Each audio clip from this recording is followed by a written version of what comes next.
오늘을 사랑하는 묵상 시간입니다. 오늘 본문 말씀 사무엘하 19장 24절부터 30절까지 말씀 중에 제 30절 말씀 함께 읽어드립니다. 무비보셋이 왕께 아뢰되 내 주 왕께서 평안히 왕국에 돌아오시게 되었으므로 그로 그 전부를 차지하게 하옵소서 하니라. 저희는 인생을 살아가다 보면 뜻하지 않게 오해받는 일이 생기게 됩니다.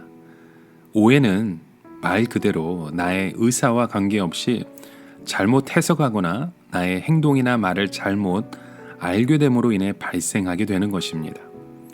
그래서 오해는 관계가 깨지기도 하고 때로는 심한 다툼으로 이어지기도 합니다. 오늘 말씀에도 보면 무비보셋의 의도와 전혀 관계없이 다윗이 오해할 수 있는 일에 대해 기록을 하고 있습니다.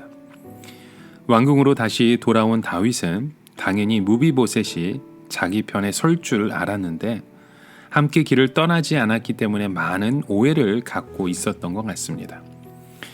그래서 무비보셋은 다윗을 만나고 그 오해를 풀게 되었던 것이죠. 사실 이 무비보셋은 사울 왕가의 마지막 남은 생존자였습니다.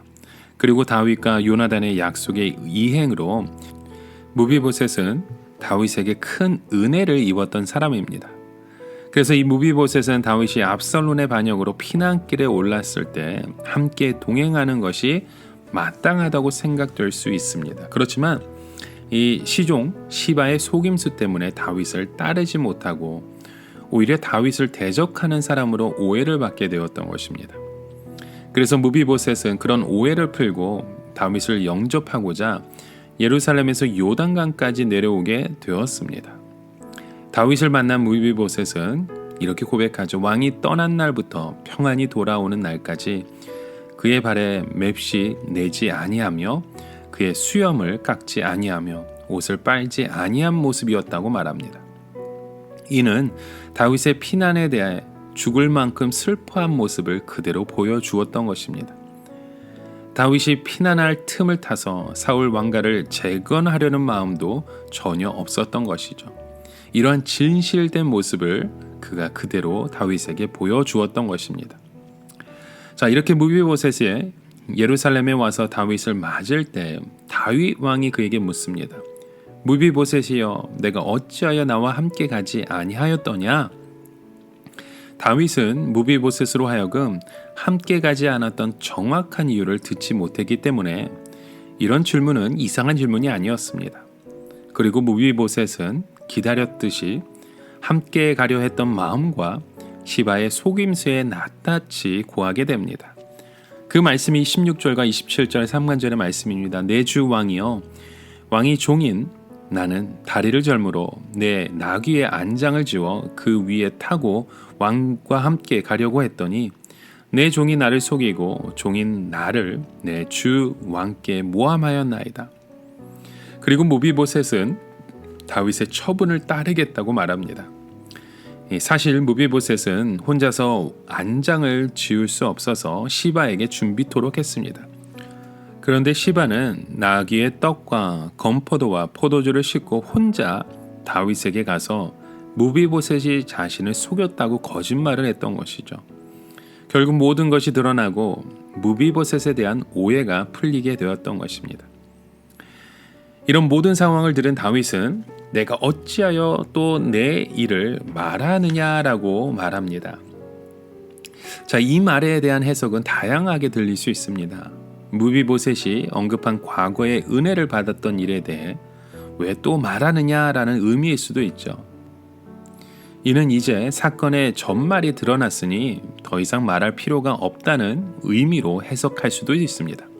또 한편으로는 시바의 속임수로 다윗과 직접적으로 관계가 없었기 때문에 무비보셋의 잘못이 없다는 사실을 알게 되었지만 시바를 징계하는 것도 심적으로 부담스러운 일이라는 것을 표현하는 것이라도 볼 수도 있습니다. 고심 끝에 다윗은 시바와 밭을 나누라고 말합니다. 이는 시바에게 준 바 있기 때문에 베냐민 지파와의 갈등을 최소화하면서 무비보셋에게 자신의 절반을 돌려줄 수 있는 그 타협점을 말해 주었던 것입니다. 다윗은 이렇게 공동체의 평안과 지파 간의 평화를 일치하는데 도모하면서 그 주안점을 그의 삶 가운데 두었던 것을 우리는 보게 됩니다. 여러분, 오늘 우리의 삶 가운데 나의 그 관계 가운데 우리가 가장 주안점으로 두는 것은 무엇입니까? 이곳에서 주님의 그 마음을 바라보며 주의 뜻을 사모할 수 있는 그 평화의 그 관계를 함께 이루어갈 수 있는 저와 여러분의 모습 되길 주님의 이름으로 간절히 축원합니다. 오늘을 살아가며 한 가지 묵상의 질문을 드립니다. 여러분, 나의 의도와 관계없이 오해를 받은 적이 있으십니까? 내가 받은 그 오해를 풀기 위해서 여러분은 어떠한 행동을 하시고 어떠한 말을 하셨습니까? 우리가 인생 가운데 가장 주안점으로 두어야 할 것은 바로 하나님과의 그 관계, 우리의 삶 가운데 역사하시는 주님의 마음을 품어가는 일들입니다.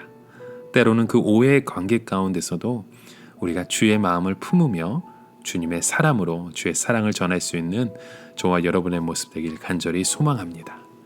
함께 기도합니다. 참 좋으신 하나님, 오늘도 우리의 마음 가운데 주님의 그 뜻을 바라보기 원합니다. 때로는 수많은 오해로 인해서 우리가 주의 능력을 바라보지 못한 우리의 모습을 고백합니다. 이 자리에서 다시금 주의 능력 가운데 주의 뜻을 바라보며 우리의 관계 가운데 역사하시는 하나님의 마음을 품게 하여 주시옵소서. 예수 그리스도의 이름으로 간절히 기도드립니다. 아멘.